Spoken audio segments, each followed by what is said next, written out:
They always said I was dramatic, sensitive, too emotional for my own good. At least, that's what my sister Trina liked to whisper behind her perfect teeth whenever I'd speak my mind at family dinners. My parents didn't say much, but their silence was just as cruel. Especially that Christmas night when I arrived early to help set the table, only to find every chair already claimed. Every name card perfectly placed. Except mine. I stood there in my new coat, a gift I'd bought myself with a holiday bonus no one bothered to ask about. My hands trembled slightly as I scanned the long mahogany table, 20 guests, 3 dozen crystal glasses, and not one space left for me. Not even the corner seat near the plant where I usually ended up. "Mom?" I asked, trying to keep my voice steady. "Did you forget one?" My mother didn't even look up from her steaming roast. "Oh, Evelyn. We didn't think you'd make it this year. You're always so busy." Busy. That was one way to describe the 18-hour days I'd spent running a charity that helped women start over after abusive marriages, the kind of women my father never respected. In his world, either you married well or you were a burden. And me? I'd done neither. I stepped back slowly, as if bumping into my own shadow. Trina caught my eye across the room, raising a glass of Pinot with a smug smile, her diamond earrings catching the light just so. I should have said something then. I should have thrown that centerpiece to the ground and screamed what I'd really felt for decades, the unspoken truth that I was always treated like an afterthought. But I didn't. Because I had other plans. Plans that didn't involve raising my voice. Plans that had been quietly brewing for years. Plans that would take this exact moment, this humiliation, and turn it into something far greater than revenge. Legacy. They saw me as washed up. But I wasn't done. Not even close. I didn't storm out. That's what they expected, a dramatic exit, tears, maybe a glass shattered on the floor. But I stayed. I walked to the side buffet like I belonged there, grabbed a paper napkin, and calmly stood while the rest of the family dug into the china set feast. Trina kept stealing glances my way. Her husband, Darren, avoided eye contact. My brother Max gave me a sheepish shrug, the same shrug he always offered when he saw injustice, but chose comfort over confrontation. And my parents? They didn't even notice I was still standing. "Evelyn, you're more than welcome to stay," my mother said absently, slicing into her ham. "Just find yourself a spot in the sunroom. We've got extra plates." The sunroom. The place where coats went. Where the cat litter box sat in the corner. Where family leftovers were dumped when the main table ran out. I smiled and said nothing. Instead, I walked slowly toward the patio door and stepped outside. The December air bit through my coat, but I didn't flinch. The cold was nothing compared to the freeze I'd felt at that table. For a moment, I just stood there, breathing in the silence. It wasn't sadness I felt. It was clarity. This wasn't just a dinner. It was confirmation. I had spent the last 20 years rebuilding myself after a divorce that nearly left me penniless. I had founded Reclaim Grace, a nonprofit that helped over 300 women find jobs, shelter, and dignity. But to my family, none of that mattered. Not unless it was flashy, not unless it came with a man, a ring, or a check they could cash. They never understood that building something from nothing without asking for help was worth more than all their stock portfolios combined. But soon they would. I walked back inside, not to rejoin the table, but to grab my purse and quietly leave. As I passed the hallway mirror, I caught my reflection. Not the tired, frumpy auntie they saw me as, but a woman on the edge of something powerful. A woman who had spent years being underestimated and who was finally ready to make them all watch as she took the stage they tried to deny her. My apartment wasn't much.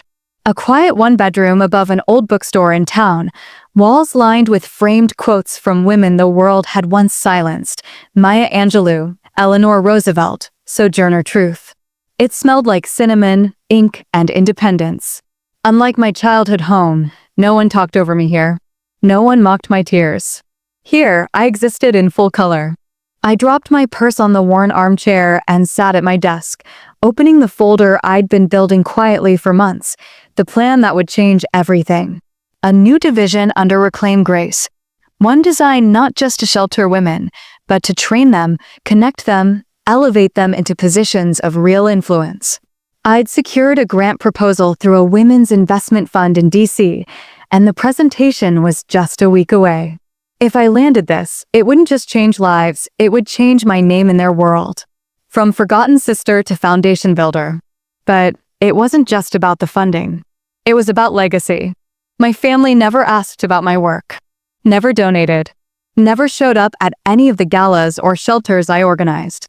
Meanwhile, they posted graduation selfies, retirement cruises, and praised Trina for starting a skincare brand she inherited from her ex-boss. I never envied them. I pitied them. Because while they measured worth in square footage and last names, I had learned the power of purpose.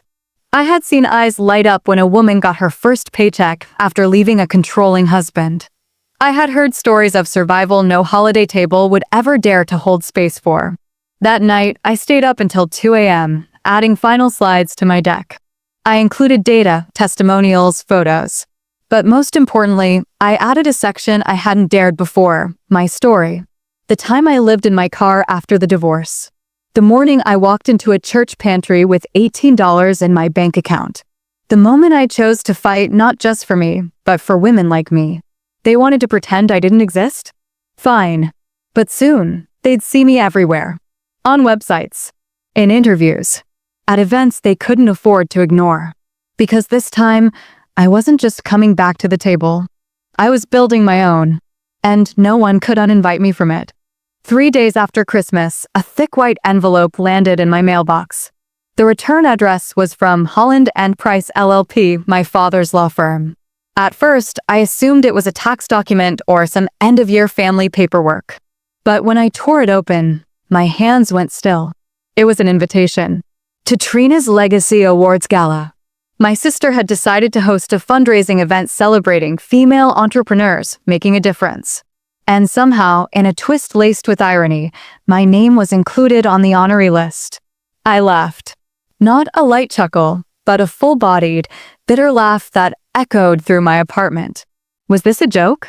A PR stunt? Had they finally stumbled upon my work, only to now parade me as a token rags to respectability case? Attached was a note scribbled in Trina's handwriting. I know we've had our differences, but you've clearly done something impactful. Would be nice to share the stage for once. Bring business cards. Love, Trina.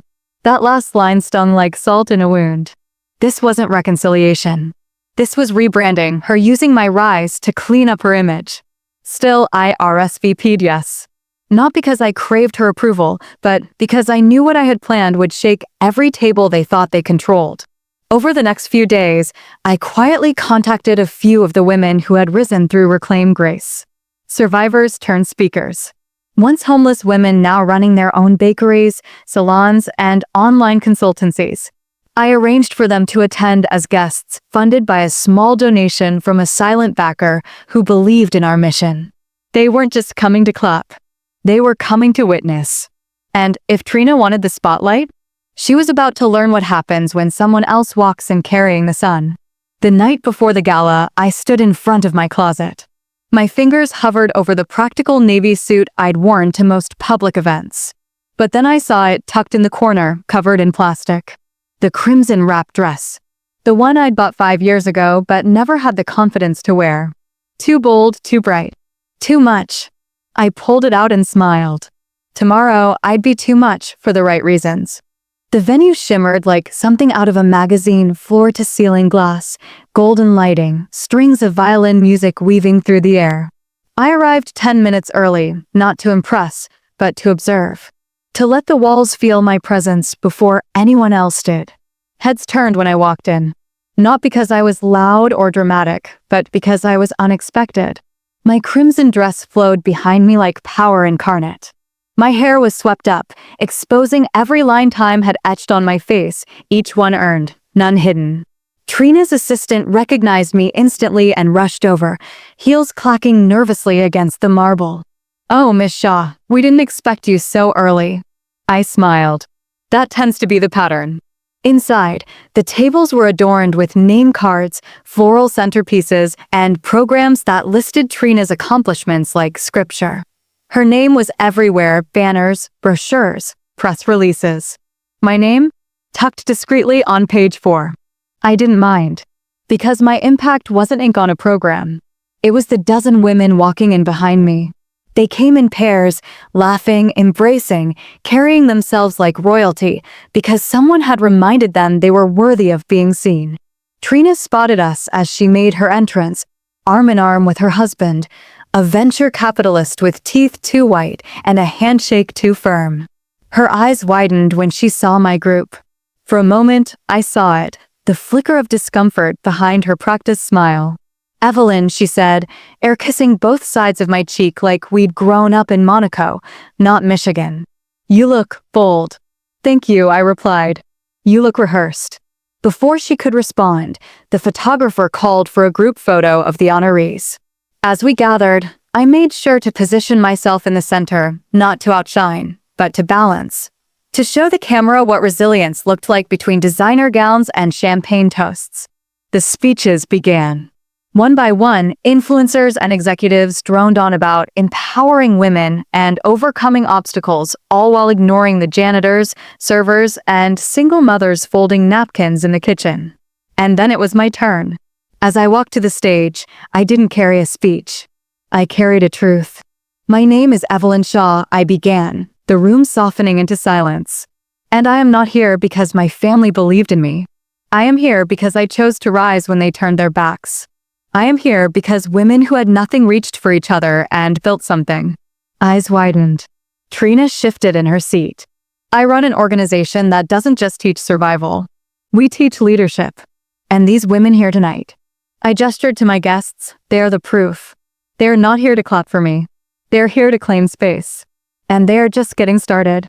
When I stepped down, there was no polite applause. There was a standing ovation. Even Trina stood, though her hands clapped slowly, her expression unreadable. But I had said what needed saying, and no amount of legacy branding could take that away from me. The morning after the gala, my phone buzzed relentlessly. Emails, LinkedIn requests, invitations to brunches, podcasts, mentorship panels, all pouring in from the very circles that had once ghosted me. The irony was delicious. I didn't respond to most of them. Let them wait. Let them wonder. Among the flood of messages, one caught my eye. Subject: let's reconnect if you're open to it. Sender: Evelyn Shaw. My younger sister. The last time we'd spoken, she laughed when I told her I was applying for a microloan to fund my women's center. Said something like, "You always dream too loud for the size of your wallet." I left the email unopened. Instead, I walked into my center's common room, where a dozen women sat sipping coffee, sharing updates and filling the air with warmth, not judgment. These were my people now. Survivors. Builders. Not perfect, but real. Later that week, an invitation arrived. Embossed gold on cream stationery. Shaw Family Garden Brunch, celebrating legacy and leadership. It was addressed to Ms. Evelyn Shaw, honored guest. I laughed aloud. Honored. After years of being the ghost at every family gathering, I was now suddenly centerpiece material. Still, I RSVP'd. Not out of pettiness. Not to gloat. But to reclaim the space that was always mine, the eldest daughter who built something lasting when no one was watching. The brunch was held at our old family estate, a sprawling lawn dotted with white tents and catered spreads. The very house where I once helped my mother polish silver and set tables for guests who never asked about me. When I arrived, heads turned. This time not with suspicion, but with awe. I wore a crisp navy suit. Clean lines. No frills. Just presence. My mother greeted me with forced elegance. "You've changed," she said softly. "No," I replied, "I've just stopped apologizing." Elena approached, glass of mimosa in hand, her designer heels sinking slightly into the grass. "You really turned it around," she said. "I didn't turn around," I answered. I walked forward. "You just didn't look." She smiled faintly, but her eyes shimmered with something else, shame, maybe, or regret. During the program, they announced my name. And now we honor Evelyn Shaw, whose dedication to empowering women has changed lives across the city. The applause was polite. Familiar faces clapped with measured grace. But my pride didn't come from their approval. It came from the dozen women seated at the back, the ones I'd brought with me, who knew the truth of the journey. They clapped loudest. They stood first. And their eyes said what the speeches could not. You did this. You mattered. As the brunch wound down, Elena found me again. If you ever need help expanding, I'd love to be part of it. I looked at her, truly looked. She hadn't changed. Not really. But I had. I don't need help, I said gently. But if you're ready to unlearn and rebuild, the door's open. Just don't expect applause for entering it. And with that, I walked away. Not to make a point. Not to win. Just because I could. After the brunch, whispers turned to questions. And questions turned into invitations. Not just from my family, but from city council boards, university panels, even private investors who once brushed me off when I pitched the very idea of a women's support network. But what surprised me most was the one call I never expected. Dean Waters, the very man who had rejected my grant proposal 7 years ago with a smirk and a shallow line about lack of scalability. Now he wanted me to keynote a university leadership summit. Your story is inspiring, his assistant wrote. The students would benefit greatly. I smiled to myself. Now it's inspiring. Still, I accepted. Not out of pride, but because I knew that if even one young woman in that auditorium heard my voice and saw herself in my shoes, it would be worth it. At the summit, I stood before a sea of fresh faces, hopeful, questioning, hungry. I told them the truth. About failure. About being overlooked in rooms where you did all the work. About getting your voice back not through vengeance, but through rebuilding with your own hands. When I finished, there was silence. The kind that sinks in before a storm of clapping. I walked off the stage, not with swagger, but with peace. And backstage, I saw her. Ava, my niece, Elena's daughter. She approached, her eyes wide. Aunt Evelyn, she said, I had no idea. Mom never talked about you much. But you're incredible. I felt a lump rise in my throat. All these years, and this was the first time I'd seen true, unfiltered admiration from someone in that bloodline. I'm proud of you, she added quietly. You gave me the courage to apply for that internship at the shelter. I hugged her. Not for me. For her. Because her journey was just beginning, and she deserved better than the dismissiveness that once defined our family.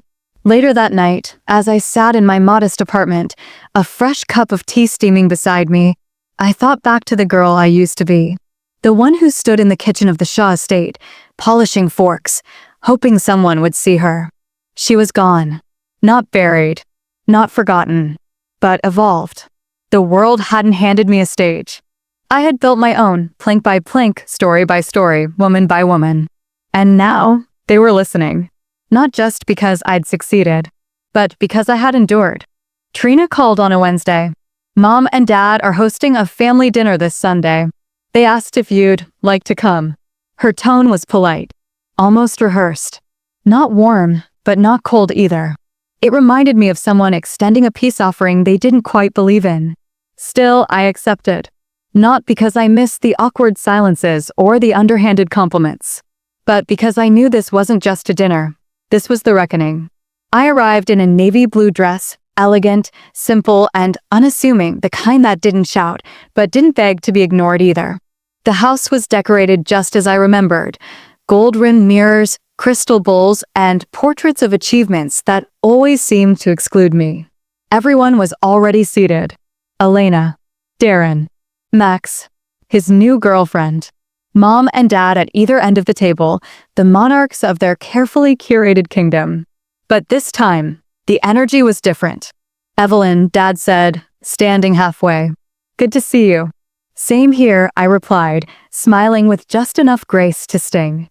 As we ate, the conversation turned toward Ava's acceptance to Columbia, Max's promotion, Trina's charity gala. No one brought up me, or reclaimed Grace. Until Darren, of all people, cleared his throat and said, I saw Evelyn's TED Talk last week. It's got over 3 million views now. Silence.